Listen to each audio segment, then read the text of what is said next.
A millionaire suffers a dramatic accident, and to his surprise, the nurse who rescues him turns out to be his ex-wife. What happens next changes everything. Secrets from the past, unexpected confrontations, and a reunion that alters the course of their lives. No one expects to find the past on a hospital gurney, even less so when it comes sedated, intubated, and surrounded by mysteries. On that clear-skied morning in Los Angeles, Isabella Torres thought it would be just another day on duty at the rehabilitation clinic where she worked, but it only took one name on her new assignment for the world to fall silent for a few seconds: Ethan Rivera. The same man she had sworn 10 years ago she would never see again. And now, there he was, unconscious, in a vegetative state, and under her care. But how could someone as powerful and influential as Ethan end up in a hospital bed, completely vulnerable? And more, what made Isabella, even with a painful past by his side, accept the case? Without hesitation, the answer to the first question lies on a winding road in the hills of Griffith Park, where a strange, unwitnessed accident nearly cost him his life. The second, that is more emotional. Isabella didn't go there just as a nurse. Something within her, perhaps an ancient instinct, perhaps something more, made her understand that there were still unanswered questions. And now, with Ethan in a coma, that silence was louder than any past argument. Isabella didn't tell anyone about her connection with the patient. Professional as always, she presented her resume, her experience with severe neurological cases, and was quickly accepted to the responsible team. But inside, everything in her screamed. Memories flashed by, the happy days, the fights that drove them apart, and the decade-long silence. Now that silence materialized right there in the form of a motionless man surrounded by monitors and tubes. Yet something in that setting didn't add up. And deep down, she knew it. The first time she entered the room, the impact was like a punch to the gut. Ethan was there, lying between immaculate sheets, his face pale yet recognizable. His hair had a few more streaks of gray, his jaw still as defined as before. She approached cautiously, her fingers trembling as she adjusted the heart monitor. "Hello, Ethan," she said, almost in a whisper, more to herself than to him. That's when she noticed a slight twitch in his eyelids. Subtle, almost imperceptible, but enough to spark a doubt. And with it, something began to stir inside Isabella. She tried to convince herself it was just an involuntary spasm, common in patients in that state. But she couldn't shake the feeling that there was something more. That little movement seemed conscious. In the following days, Isabella started to observe Ethan with extra attention. Every care session was also a silent investigation. She knew how to recognize reflex signals, automatic patterns, and tiny deviations, and what she was witnessing in Ethan was different. Sometimes his fingers moved rhythmically. His heartbeat would quicken when she spoke to him. The environment where she now worked was the same where, years ago, she had been a wife. The Rivera mansion, now adapted for home treatment, still stood imposing. The white columns, the cold marble floor, the modern paintings. But the scent of jasmine, so beloved by her, had been replaced by a sweet, cloying fragrance. Everything there screamed new beginning, yet it concealed deep scars. Ethan's current wife, Camilla, was a younger woman with a sweet tone of voice and a calculating gaze. She greeted Isabella with a cold smile and a phrase that haunted her for days. "Interesting that you agreed to take care of your ex-husband." During a shift change, Isabella began to notice details that would escape anyone else. Ethan's room had changed. Old photos had been removed. But on a high shelf, almost out of sight, was still the small glass elephant she had given him on their first wedding anniversary. It was a shock to see it there, a piece of the past that had withstood attempts to erase it. And there was more. The medical reports had small inconsistencies, nothing scandalous, but the kind of detail that, to an experienced nurse like her, leapt out. That very night, while adjusting the monitoring devices, Isabella swore she saw that movement in Ethan's eyes again. And not only that, his fingers moved 3 times, then stopped, then again, 3 times. It was when she felt her stomach churn. It seemed like a pattern, a code. She left the room with her heart pounding, grabbed her tablet and began to research. What she saw made her blood run cold.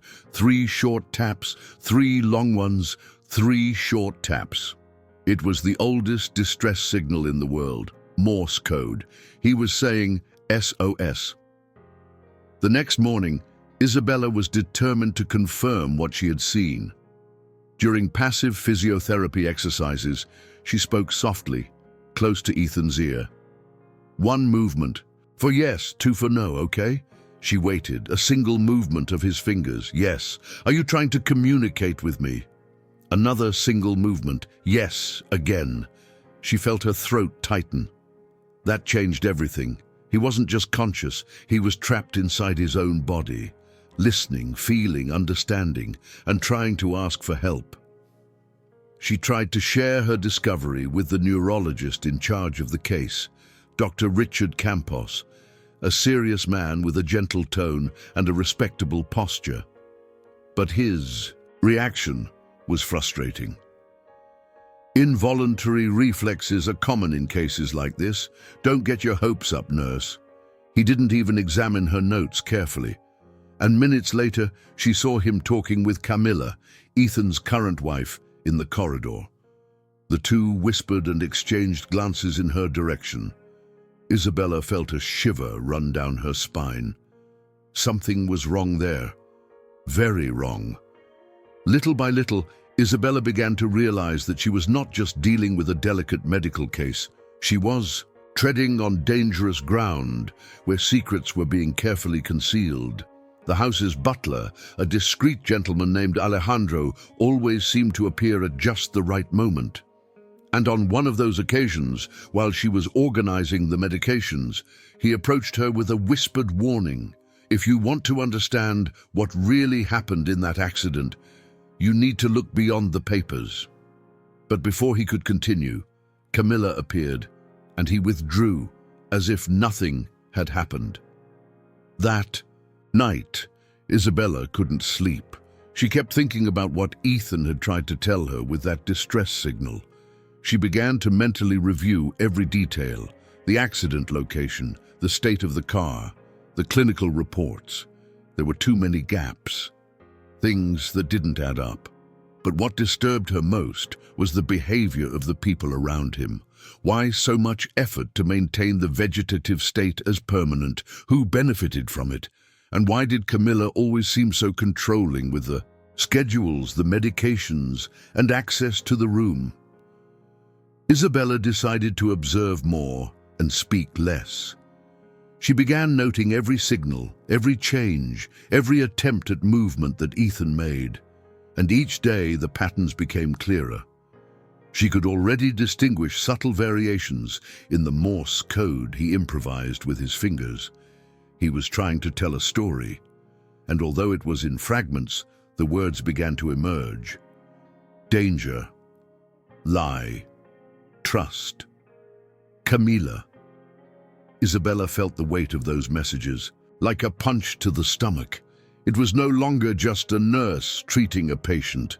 Now she was the only person between him and something much bigger and much darker. The house's cat, a Siamese with incredibly blue eyes named Apollo, had become a constant companion. Whenever Isabella entered the room, he was already there, observing everything, silent yet present. On one of those nights, Apollo approached a shelf in the corridor and began lightly scratching the bottom of an old drawer. Isabella, mentally noted the gesture. The next day, when the house was quiet, she went back, found a false back in the drawer, and inside it, a slim folder with documents. With trembling hands, she began to read. They were bank statements, lists of international transfers, and names of companies she had never heard of. In the middle of the papers, a handwritten note caught her attention. "I suspect she is watching me. Camilla and Richard, something between them. If anything happens to me, look for the safe. Hidden in the hall, password 08151985. It was Isabella's birthday. That detail made her legs tremble. He had left it for her. He was trusting her, and now everything made sense. The accident, the silence, the plan to keep him sedated, the previous nurse. Everything pointed to a plot bigger than Isabella had imagined. She needed to act carefully. She knew that any misstep could jeopardize everything. The next night, discreetly, she spoke to Ethan. She told him that she had found the documents. And she asked, using the same finger code, "Did you know they wanted to silence you?" One movement. "Yes." "You left me that password on purpose?" Another movement. "Yes." And then, before she could ask more, the door opened. Camilla. She entered slowly, with that rehearsed smile and soft voice. "Everything is fine here, Isabella." The nurse smiled, hiding the panic threatening to take over. "Everything is under control, as always." After Camilla's unexpected visit, Isabella was sure. They were suspicious. She needed to find that safe before any evidence was erased. She waited until the following Saturday, when most of the staff left early, and Camilla usually spent the afternoon away on a supposed meditation retreat. The mansion was almost empty. Apollo, as if he knew exactly what she intended, followed her down the corridor to the hall. The painting behind which the safe should be was a classic piece, slightly askew, a subtle yet revealing detail. She took a deep breath, slid the painting aside, and there it was, a safe embedded in the wall. With trembling fingers, she entered the password, 08151985. A soft click confirmed it was correct. Inside, there was a red folder, an external hard drive, and to her surprise, an old photo. It was her and Ethan, smiling on a beach in San Diego. On the back, a handwritten phrase, "I trusted you yesterday, I trust you today, and perhaps I'll trust you tomorrow." Isabella felt tears welling up uncontrollably. This wasn't just a rescue operation. It was also a plea for redemption. Ethan was fighting to get out of the limbo he had been placed in, and he was counting on her to finish what he had started. That same night, when she returned to the room, she recounted what she had found. Ethan responded with a clear sequence of movements. "They know." Isabella froze. "Who? Camilla? Richard?" Another movement. "Yes." "Are they going to try something?" 3 short movements. SOS again. She knew time was running out. She needed to take those proofs to someone she trusted, and she could only think of one name, Diego Alvarez, a criminal defense lawyer who had been Ethan's friend before his marriage to Camilla. She wasn't sure if they were still close, but it was the only chance to act safely. The next day, during her break, Isabella concocted an excuse and left the mansion. She drove straight to Diego's office in downtown Los Angeles. The building was discreet, old, the kind that would go unnoticed by anyone. Upon seeing the folder and hearing part of the story, Diego ran his hands over his head. "I knew something was wrong with that accident. Ethan contacted me a few weeks ago. He seemed nervous, tense, but didn't say much. Now it all makes sense." He took the hard drive, the documents, and promised to alert the federal police, but with caution. "We can't trust just any authority. This kind of scheme might run much deeper than it seems." Isabella returned to the mansion with a strange sense of urgency. She felt that something was about to happen, and it didn't take long. That very night, after finishing organizing the medications, She noticed something unusual, a new syringe on Ethan's intravenous medication tray. It wasn't in the prescription. It wasn't hers. It was clear, unlabeled, and had been left there without anyone taking responsibility. That was the last straw. She discreetly took a photo, hid the syringe, and made sure to adjust Ethan's monitors manually one by one, whatever they were. Planning she wouldn't allow it to happen that night.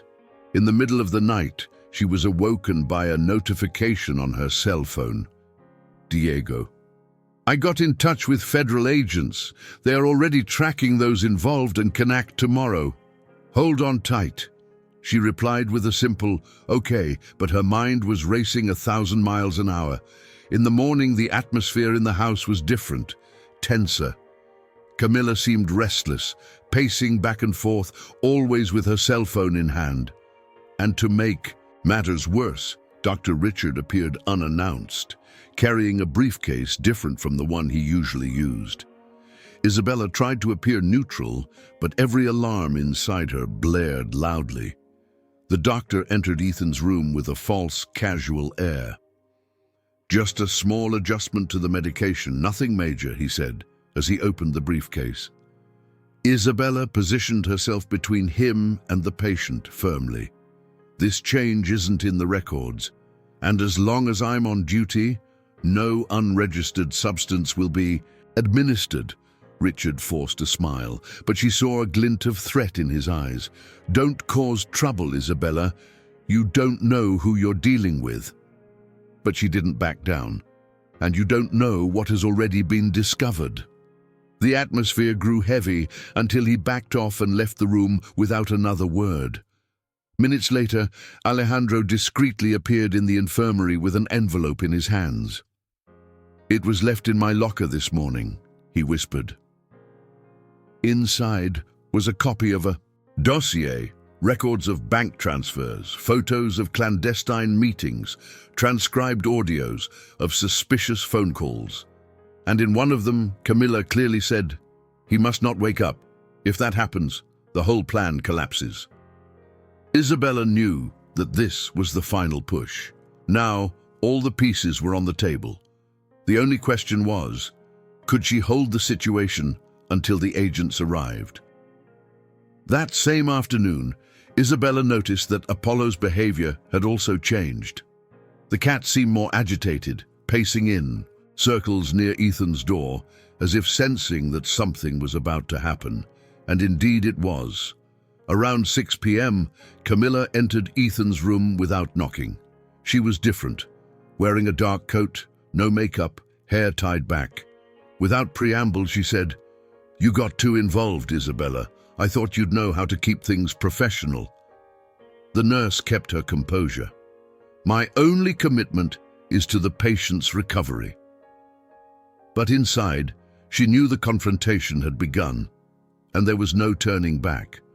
Camilla slowly approached the bed, her eyes fixed on Ethan. "Do you still believe he's listening to you? That those spasms mean something? You're mistaken." Isabella stepped forward. "You know as well as I do that he is conscious, and he's afraid of what he might reveal." A tense silence hung between them. Apollo, perched on the chair next to the bed, let out a dry meow. Camilla laughed, a short, nervous laugh. "You have no idea what you're up against, dear. Are you sure you want to continue?" Before Isabella could respond, the mansion's doorbell rang. 1, 2, 3 times. Alejandro appeared discreetly in the corridor. "They've arrived." The federal police, accompanied by Diego and 2 specialized agents, entered the house with a warrant in hand. Camilla tried to stall, claiming there had been a mistake, but the documents spoke for themselves. The agents went straight to Ethan's room. Richard arrived minutes later, but was prevented from entering. "The house is under federal investigation. Please cooperate," they said. Isabella stayed by the bedside, watching everything unfold with her heart pounding, and it was at that moment, amid the chaos, that something even more unexpected happened. Ethan opened his eyes, not as a reflex, not by chance. He blinked, Then he slightly turned his head to the side. The room fell silent. One of the agents, perplexed, approached.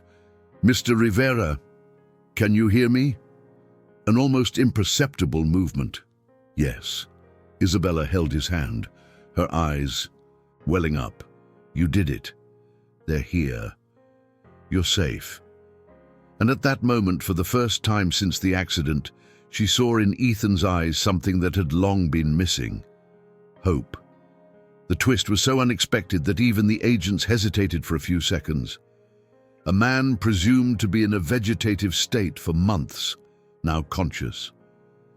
They called for silence and summoned the medical investigation team to conduct the first evaluation right there. Ethan, although weak, kept his eyes open and scanned everything around him. When one of the doctors brought a clipboard with letters for an ocular communication test, he blinked in time with the letters.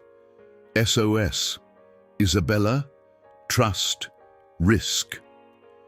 It was real. The truth was coming to light, and this time no one would be able to silence it. Camilla tried to flee. She attempted to claim that it was all a setup by Isabella, that Ethan had planned it to discredit her, but her mask had already fallen. The agents presented the recordings, the documents, and the audios. Every one of her arguments crumbled in the face of the evidence. Richard also tried to escape through the back door, but was detained by one of the investigators. And in that moment, the mansion that had long been the stage for manipulation and silence became the center of a national operation against fraud, attempted homicide, and money laundering. While the culprits were being taken away, Isabella remained by Ethan's side, holding his hand. His eyes were tired, but there was a different spark there, a kind of peace she hadn't seen in years. Apollo jumped onto the bed and curled up next to him, as if he too were relieved. The medical team announced that he would have a long road ahead, with intensive physiotherapy and neurological follow-up. But the hardest part was over. He was free and conscious, and most importantly, he was no longer alone. The next morning, with the house now under new order and surveillance, Isabella was called into a meeting with Diego and the responsible agents. They thanked her personally. "Had it not been for your attention to detail and your courage, this scheme might never have been uncovered." Diego added, "You saved a life, Isabella, and maybe many others, considering the fallout from this operation." She just nodded, still absorbing everything, but in her heart there was one certainty echoing loudly. She had done the right thing, even when it seemed to be the hardest choice. The following days were intense, but marked by a completely different atmosphere. The Rivera mansion, once silent and oppressive, now had a new rhythm. Medical teams came and went, reporters waited outside, and investigators collected the last documents of the case. Isabella, who had initially thought of leaving it all behind, realized that her presence there was still essential. Ethan would need continuous follow-up, and more than that, someone he could fully trust. For the first time in a long time, she didn't feel she was running away from anything. Ethan began to communicate more clearly. With the help of an adapted tablet and a dedicated speech therapist, he managed to write his first complete words since waking up. "Thank you for not giving up." Isabella smiled. "You're more stubborn than I remembered," she replied lightly. The physiotherapy sessions started almost immediately, and although exhausting, they brought progress each day. The man who had once been motionless was now able to move his arms and legs with effort. Every little victory was celebrated as a giant achievement. During one of those sessions, while they practiced hand movements, Ethan held her hand tightly and didn't let go. His eyes met Isabella's, and no words were needed. Just silence. But not the tense silence of before. It was a silence full of meaning. He didn't need to explain. She already knew. The connection between them had survived time, pain, and even forced amnesia. It was different now, more mature, more genuine.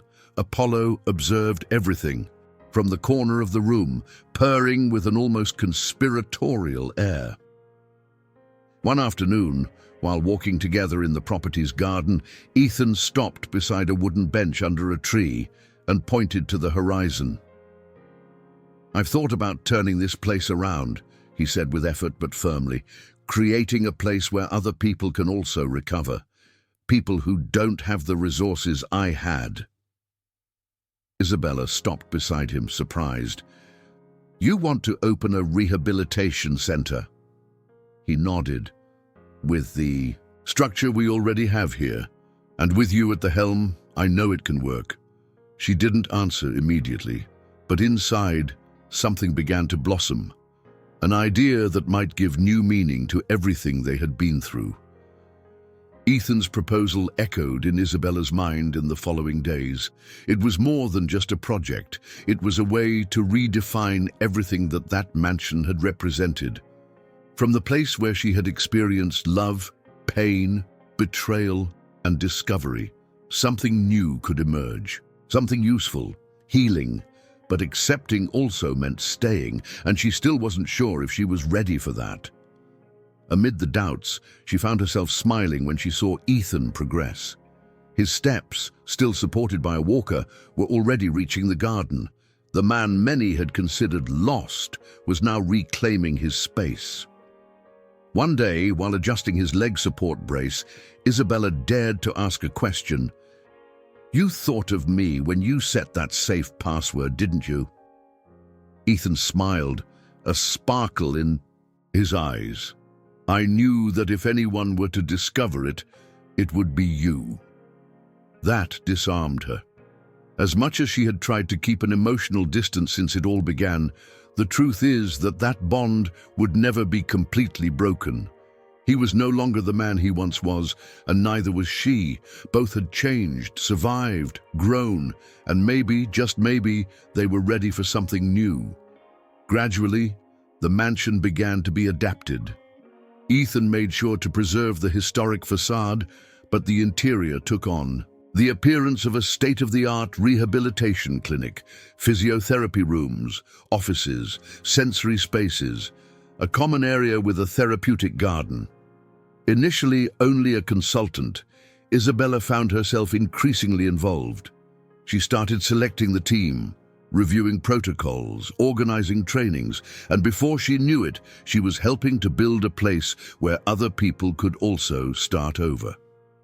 It was as if every brick, every detail, was being laid inside her as well. Ethan watched it all with pride.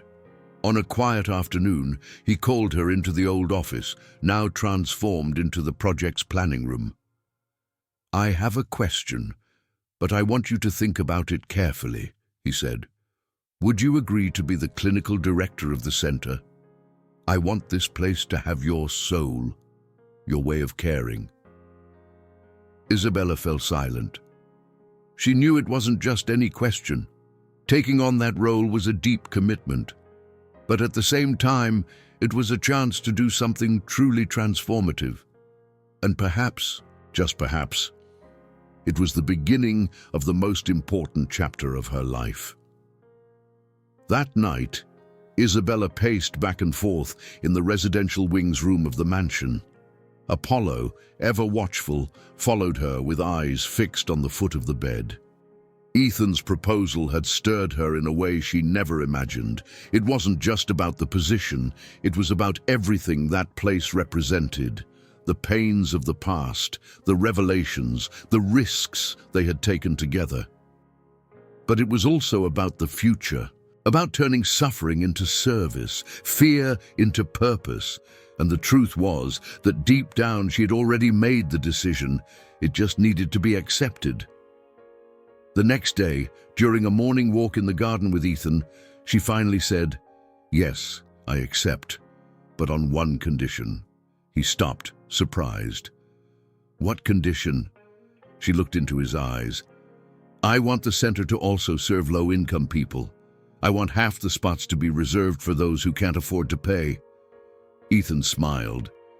That's exactly what I hoped to hear. And at that moment, without any romantic declarations or grand promises, the two sealed a new pact of rebuilding, of partnership, of doing good, with everything they had learned amidst the chaos. The following weeks were filled with intense preparation. The team was assembled with names handpicked by Isabella, compassionate, competent, committed professionals. Ethan took care of the renovations, licenses, and contacts. Isabella managed the clinical protocols, logistics, and the soul of the project. Diego assisted with the legal aspects, and Alejandro, now promoted to administrative manager, made sure to be involved in everything. Even Apollo, with his silent charm, seemed to approve every change. The rehabilitation center began to take shape, and with it, a new story was starting to be written. A month later, on a sunny autumn morning in Los Angeles, Centro Horizonte, the name Ethan chose in honor of the new phase, was inaugurated. Without pompous ceremonies, but with meaning in every detail. Isabella, now clinical director, welcomed the first patients with a serene smile. Ethan, still in rehabilitation, made a point of walking unaided to the main door. It was the perfect symbol of everything they had lived through, of all they had overcome, and of what they would still build. With the center in operation, the days took on a new rhythm. Isabella woke early, reviewed patient files, supervised sessions, and spoke with families. In the afternoons, she made sure to personally accompany some of the more delicate patients, and whenever possible, she visited Ethan during his breaks. He was walking more steadily, speaking clearly, and had even resumed some administrative tasks. But it was clear that what motivated him now wasn't power or control. It was the real impact they were having on other people's lives. Between freshly painted corridors and rooms equipped with state-of-the-art technology, something more important was growing. Trust. The patients felt it, the team felt it, and even the old ghosts that once haunted the mansion began to lose their strength. The house, which once bore the weight of lies and manipulation, now breathed healing. The transformation wasn't just physical, it was spiritual, emotional, symbolic. It was as if each new consultation erased a bit of the darkness that once dominated that place. On a calm afternoon, while they were reviewing a monthly report together, Ethan turned to Isabella and said with a smile, "You know what surprises me the most? After everything, after what we've been through, we're still here, and it seems like nothing was in vain." Isabella looked at him without needing to reply. Yes, it had been painful. Yes, it had been dangerous. But the pain was the path that led them here. And perhaps, just perhaps, this new beginning wouldn't have been possible any other way. They had been broken, but they had chosen to rebuild. That very night, sitting side by side in the center's garden under the soft lights of the outdoor area, Ethan took her hand. He said nothing, and he didn't need to. Isabella simply smiled and rested her head on his shoulder. Apollo, as always, was nearby, as if he had been the guardian of that story from the very start. The Los Angeles sky was clear, starry, and a gentle breeze passed among the trees. There, in that silence full of meaning, they understood. Overcoming is not the end of pain. It is the beginning of a new life. In the following weeks, Centro Horizonte became more than a successful project. It turned into a refuge for stories of overcoming. People arrived broken, some physically, others emotionally, and found comfort, structure, and dignity. Isabella made it a point to learn every patient's name. She learned the story of a lady who relearned how to walk after a stroke, of a teenager who overcame a spinal injury after a motorcycle accident, and of a single mother who, after a brain tumor, had temporarily lost the use of her hands. Ethan observed everything attentively. He made discreet visits, spoke with family members, and listened to the accounts. And for the first time in his life, He wasn't the man issuing orders from the top of a company. He was someone who listened, who felt, who was part of it. One day, after a conversation with a young war veteran, Ethan commented to Isabella, "His pain reminded me of myself, of what it's like to wake up, not sure if anyone will hear you." She simply nodded. They both knew the value of being heard, and even more, the value of not giving up when everything seemed lost. The newspapers began to cover the center. Articles about the social project, about Ethan's rehabilitation, and about the story behind the creation of that space started to gain attention. Many didn't know all the details, and they didn't need to, but they knew enough to be inspired. From reclusive ex-millionaire to rehabilitation philanthropist, one headline read, "She saved his life, and now they save lives together," said another. Isabella laughed when she read these things. "They make it seem like it was all perfect from the start." And Ethan replied, "Maybe because what matters is how it ends, not how it began." And indeed, the story was ending differently than everyone had expected. No revenge, no anger, no hidden grudges. Everything had come to light. And what remained was the truth. At the end of a busy day, as she closed the monthly report, Isabella paused for a moment. She observed the corridor ahead, the soft lights, the carefully chosen paintings, the distant sound of physiotherapy in progress. She took a deep breath and, for the first time in years, felt that she was exactly where she was meant to be. Not because life was perfect, but because she had the courage to continue, even when everything said to stop. On the anniversary night of Centro Horizonte's inauguration, an intimate, low-key ceremony was organized exclusively for patients, staff, and close friends. Nothing extravagant, just an outdoor gathering with lights hanging between trees, soft music, and stories being shared. Ethan gave a brief thank you speech, his voice still slightly hoarse but firm. "If I'm here today, it's because of one person who decided to believe in me when no one else did. Isabella, thank you for not walking away." Isabella, who hadn't expected to be called upon, stood up with teary eyes.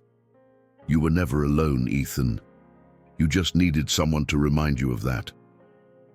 The audience applauded, and Apollo, as punctual as ever, jumped onto the improvised stage and sprawled between the two, as if to say, "Mission accomplished." It was almost poetic. The story that began with silence and mystery now concluded with applause and gratitude. There was no longer any pain between them, only a deep understanding of all they had experienced and what they had built together. At the end of the night, when the guests began to leave and the garden fell silent, Ethan took Isabella's hand and they walked to the tree where they had first talked about the center. "I don't know what the future holds," he said, watching the leaves sway in the gentle breeze, "but for the first time, I want it to be built with you." Isabella rested her head on his shoulder. "The future doesn't scare me anymore. We've already survived the worst." And for a few seconds, time seemed to stand still, as if the universe had finally granted them peace. The imaginary camera would pull back at that moment, capturing the scene of the two under the soft garden light, with Apollo curled at their feet. It wasn't a perfect ending, but it was real. It was genuine. It was the kind of ending not seen in fairy tales, but one that anyone can experience if they have the courage to face their own pain and transform it into something greater. Because in the end, overcoming isn't about forgetting what happened. It's about looking at all that hurt and still choosing to move forward. Quote of the day: "Sometimes life breaks us, just to show us that it's possible to start over stronger than ever." If this story touched you in any way, don't forget to subscribe to the channel, leave your like, and hit the notification bell so you don't miss any story like this. And comment below, from which city are you watching? Let's get to know each other better. Thank you for being part of this community that believes in the power of overcoming.